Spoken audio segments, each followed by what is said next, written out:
줄 착각하지 말아라.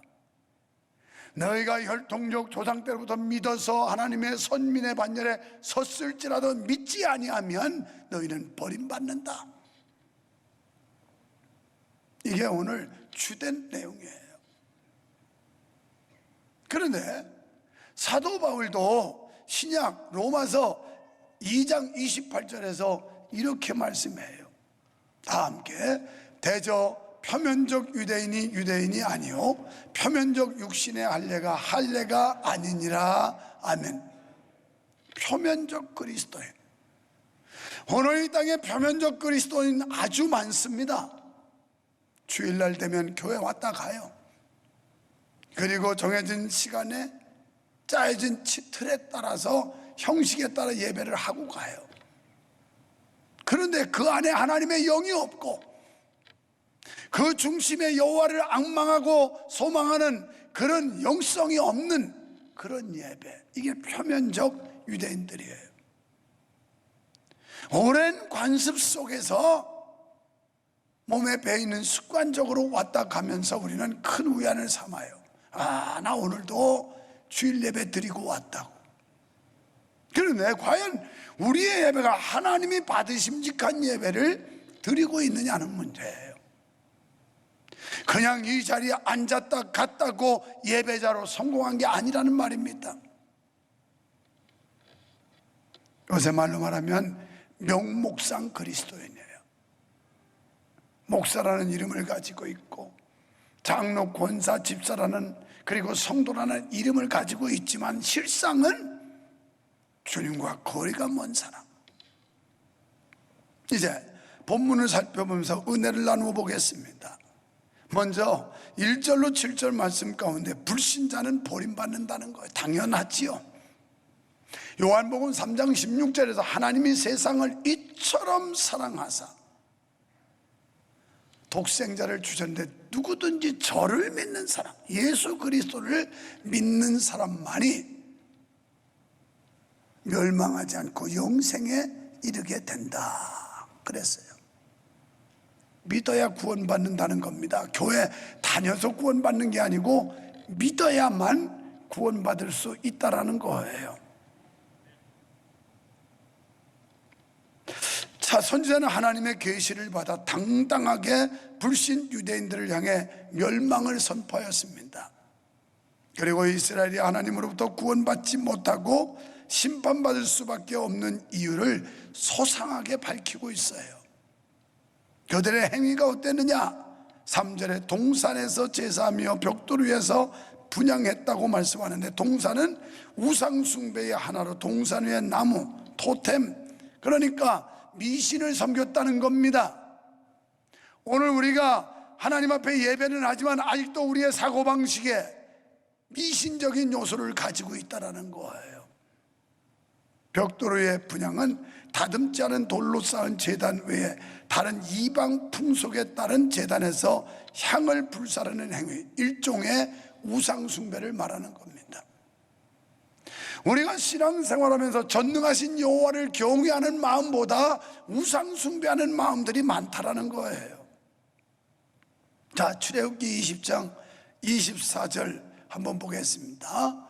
내게 토단을 쌓고 그 위에 너의 양과 소로 너의 번제와 화목제를 드리라. 내가 물은 내 이름을 기념하게 하는 곳에서 내게 강림하여 복을 주리라.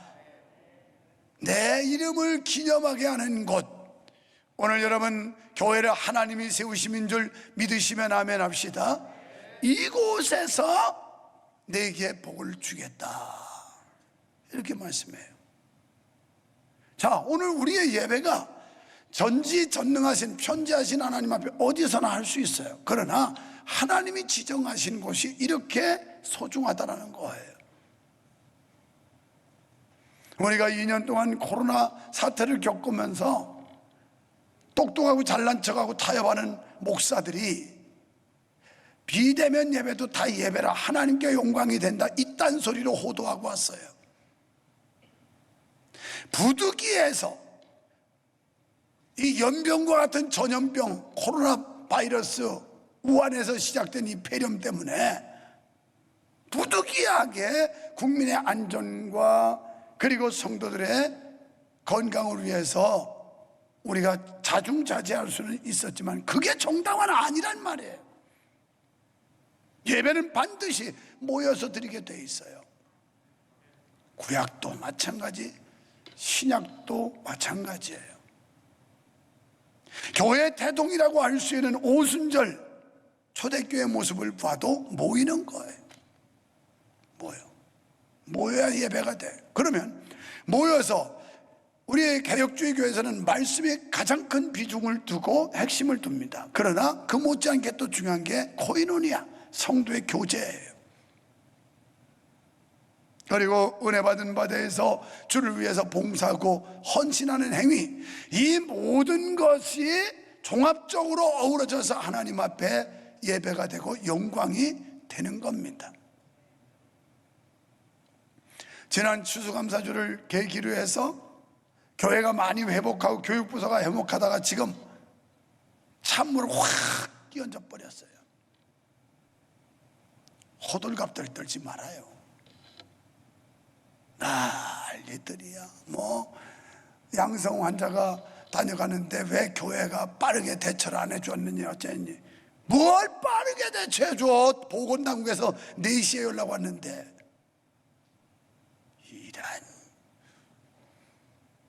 내가 오늘도 아쉬운 게 그 시간대에 예배드린 그 선생님들과 아이들만 검사를 받으라는 거예요. 지금 모든 교육부서가 올스톱했어요. 나한테 우리 사무장이 그러길래 그래 이것도 그거 동의 안 하면 목사가 말이지 감염병에 무언가 협조 안 하고 또 그런다고 또 씹을 거 아니냐고. 그래 나도 씹히기 싫어가지고 그럼 그러라고. 그랬더니 이게 여파가 막 폭삭해가지고 아까도 어느 권사님이 그걸 왜 온 교인들한테 다 문자를 보내고 그래가지고 말이야 한 가족이 다 전도해서 오기로 했었는데 그 사람도 그거 듣고 양성 환자 다녀갔다고 겁나서 안 오는 거예요. 호들갑들을 떨고 그럼 돌아다니지도 마라. 저 기흥에 있는 대형마트 가봐. 거기 바글바글해. 거기서 다 옮을 수도 있어. 여기 앉아있는 사람도 누가 양성인지도 몰라. 우리는 이미 예배 시간에 여러 차례 권사님들 집사님들이 식당 가서 올맞고 직장 동료한테 올맞고 다녀갔지만 하나도 여기서 확대된 거 없어요. 전혀 안 돼요. 지금까지 여러 차례 어느 권사님네 가족이 다 양성 판정받고 난리를 치고 어느 집사님네 거기 일 가족이 다 외부에서 여기서 감염병 만들어내는 것도 아니죠 교회는.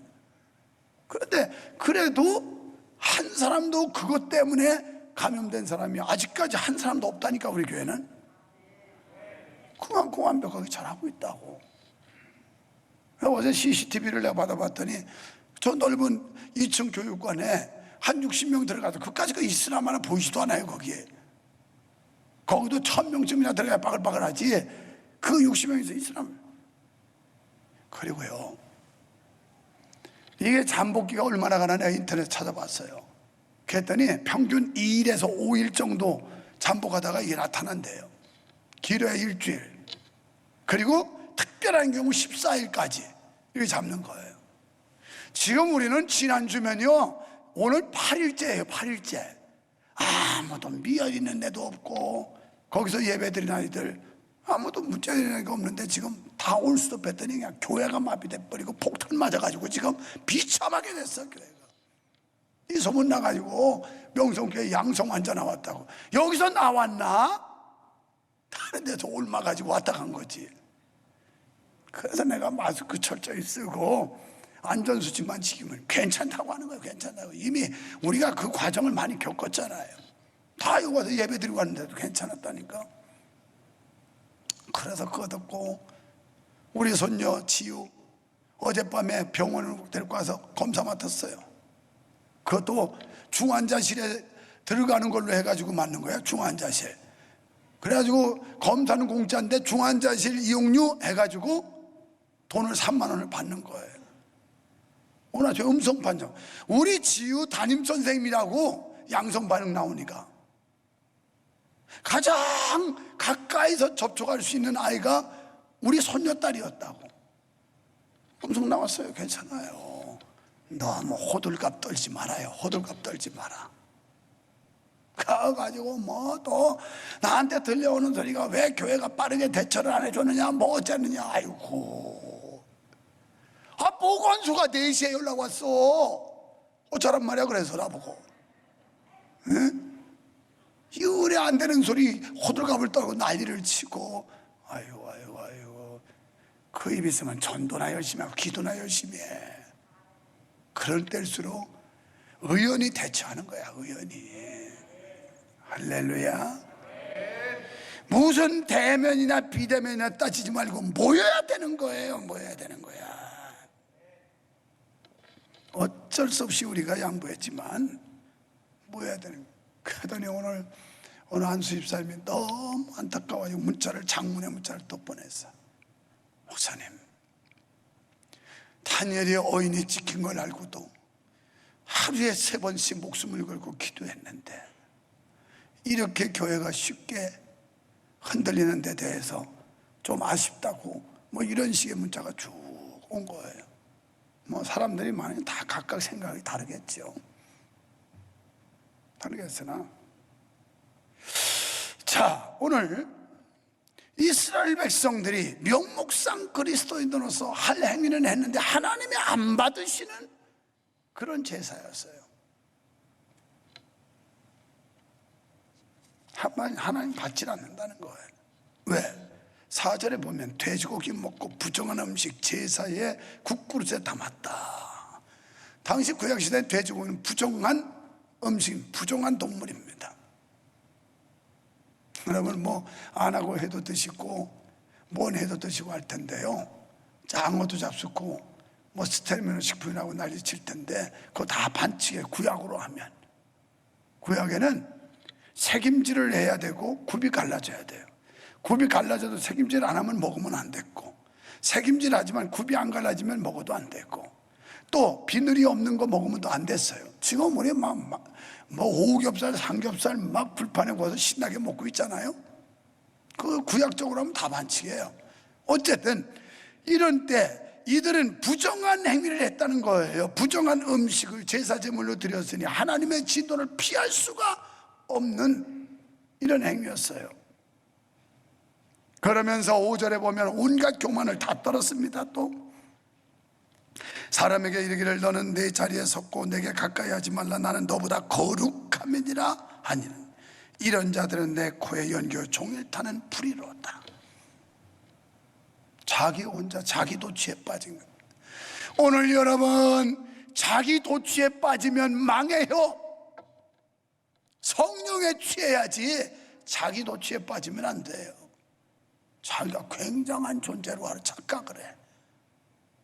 지금 이 사람들이 하나님이 원치 않는 짓을 하면서 저 이방 사람들을 향해서는 근접하지 말라는 거예요. 너희는 부정한 자들이다. 너희는 하나님과 상관도 없는 자들이다. 우리가 하나님의 선민으로 하나님의 택한 백성이지 너희는 오면 안 된다. 자기들은 온갖 부정한 짓을 다 하면서 다른 사람을 배척하고 이방인들을 구박하고 이 짓을 한 거예요. 그런데요, 하나님 뭐라고 하냐면 니네 말을 안 들어. 내가 차라리 나와 거리가 멀었던 나라, 나와 상관이 없던 사람들, 그 사람들 말 듣는다고, 그들에게 내가 대답한다고, 이렇게 1절에서 말씀해요. 오늘 우리가 명목상 그리스도인 돼가지고 잘난 체 하는데요, 하나님이 그런 자들의 예배 안 받는다는 거예요.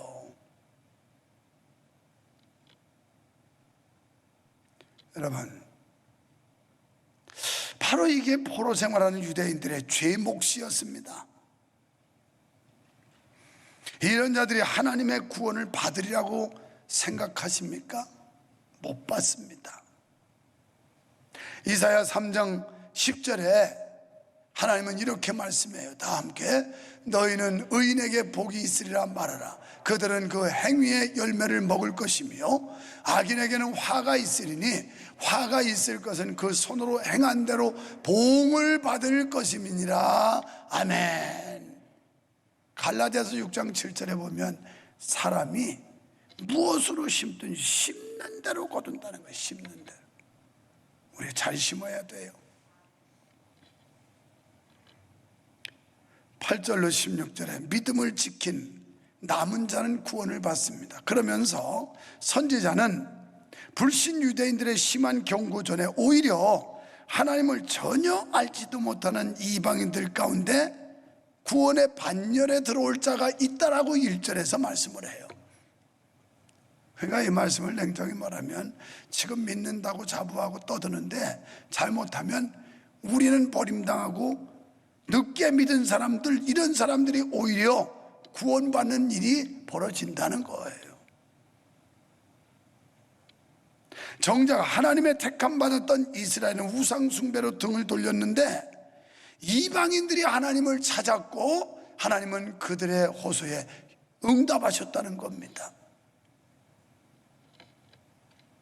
여러분, 유대인들의 우월주의가 하나님을 잊어버리게 했어요. 이거 조심해야 될 부분이에요. 내가 그래도 목사인데, 내가 그래도 장로요 권사인데 이 우월주의. 내가 집사인데, 내가 그래도 오래 믿었는데 우리 집 얼마나 몇 대째, 4대째 5대째 믿는 집인데 그래도 내가 말이지, 그런 신앙의 전통이 있는 뼈대 있는 가정인데 이 우월주의가 우리의 신앙을 다 망가뜨리고 하나님을 잊어버리게 만든다고요.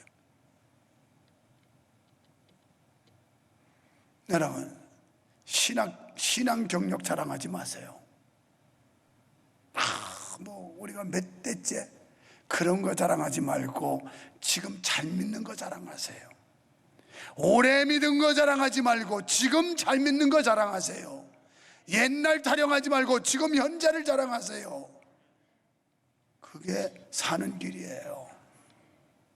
어떤 사람은 옛날 타령, 왕년 타령만 하고 있어.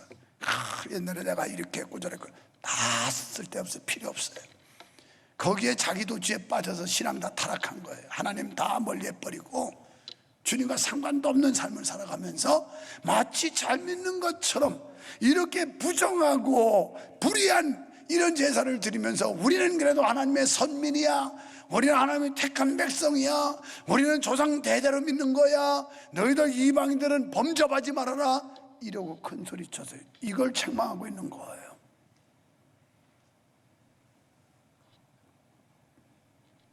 그러면서 선지자는 구원에 참여할 사람들을 포도송 위에 비유를 하고 있어요. 8절에서. 자, 아직 즙이 남아있는 포도송이와 같은 자는 농부 대신 하나님의 은혜를 입게 되고 버려지지 않고 수확된다는 말입니다. 무슨 말입니까? 가뭄과 기상으로 인해서 포도알이 탱글탱글하게 연근 게 아니라 찌글찌글해서 시들시들하고, 그러나 그게 그 포도알이 탱탱하게 연글진 않았지만 거기에 단물이, 포도 맛이 담겨져 있다. 이건 버리지 않겠다, 이런 얘기인데요. 그러니까 가뭄이고 기상이 나쁘고 이래서 온전히 결실은 하지 않았지만 그러나 포도로서의 그 맛은 충분하진 않지만 있다는 거예요. 이 말이 영적으로 뭐냐? 오늘 우리가 구원받는 사람들은 그 핍박과 고난과 시련, 역경, 환난, 이런 가운데 힘들지만 온전치는 않지만 그래도 믿음을 지키려고 마지막까지 몸부림치며 버틴 사람, 이 사람들이 구원받는다는 거예요. 이게 그 뜻입니다. 그래서 9절로 10절에 본토로 돌아와 약속의 땅에서 하나님이 주신 온갖 아름답고 풍성한 축복을 누린다라는 말씀이에요. 물론 이런 축복을 누리는 사람들도 완전한 의인이 아니었어요. 부족하기 이를 데 없고 험잡을 게 많고, 그런데 하나님께서 그래도 그 몸부림치면서 뭔가 지켜보려고 노력했던 그걸 어여삐 보사, 이런 사람들은 구원으로, 축복의 땅으로 인도해 준다는 겁니다. 이게 오늘 하나님의 말씀이에요. 여러분, 하나님은 의로운 사람들이 누구인지 다 아세요. 우리가 아무리 경건한 척하고 폼 잡고 있어도 하나님이 우리 중심 보시면서 누가 의로운 사람인지, 누가 예배 성공자인지 다 아세요. 다 아세요. 그들은 불의한 자와 동일하게 심판하시지 않으세요. 이런 사람들은 하나님 남겨둔다는 거예요.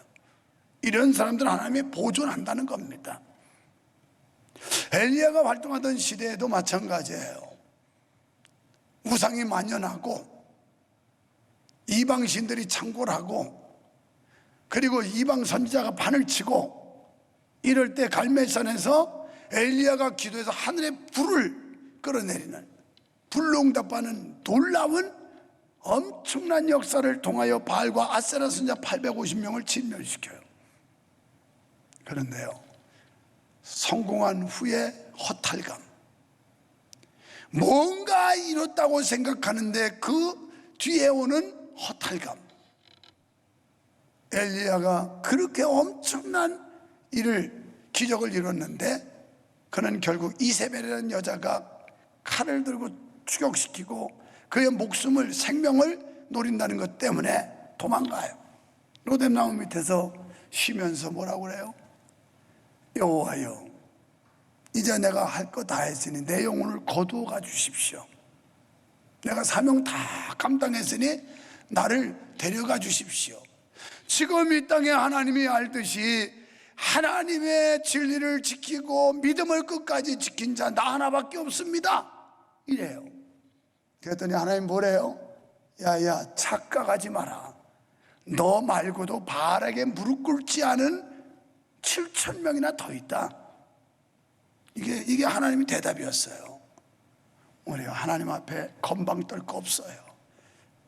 어떤 사람은 그럴지 몰라요.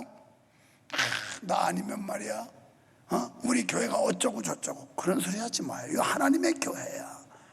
하나님이 하시는 거야. 하나님. 믿으시면 아멘 합시다. 그래서 우리는 하나님이 나를 써주심에 감사할 뿐이야. 찬양대 아멘. 뭐 뻗대고 내가 빠지면 주의자가 골탕 먹겠지, 내가 안 하면 뭐 좀 지장이 많겠지, 그 추워도 그런 소리 하지 말아요. 그 은혜 안 되고 복이 안 돼요. 주여, 내가 비록 부족하지만 나 같은 걸 하나님이 써주시니 감사합니다. 써주시니. 오늘 이 남은 자, 하나님의 선민이요, 하나님께서 특별히 택했다는 유대인들 중에서 이렇게 부정하고 불의하고 하나님이 원치 않는 짓을 하지만 그 중에 남은 자가 있었다는 거예요. 그래서 포도송이의 비유를 하는 겁니다. 포도송이. 이 어려운 때 우리가 이 남은 자의 축복의 반열에 서야 되지 않을까요? 남은 자, 남은 자를 하나님이 숨겨두겠다는 거예요. 그들을 보존하시겠다는 거예요. 그리고 그들에게 축복을 내려주겠다는 겁니다. 하나님은 그들을 선택하십니다. 누구를? 어느 시대나 의로운 남은 자들, 이런 사람들을 쓰시는 거예요. 성도들은 주변의 환경이나 여건에 주목하지 말고 언제나 주님의 뜻에 관심을 집중해야 합니다. 시류에 편승하다 보면 우리는 다 신앙 까먹고 변질되고 타락하게 돼요. 하나님의 의로운 남은 자들은 평화로운 생활하게 될 줄 믿습니다. 악을 뿌린 사람들이 재앙을 거둘 때 남은 자들은 주의 은혜로 평화를 누리며 살게 해주신다는 겁니다. 참된 기쁨과 평화는 주님 안에서만 가능한 줄로 믿습니다. 그분은 당신을 전심으로 쫓는 자들에게 이 축복을 허락해 주세요.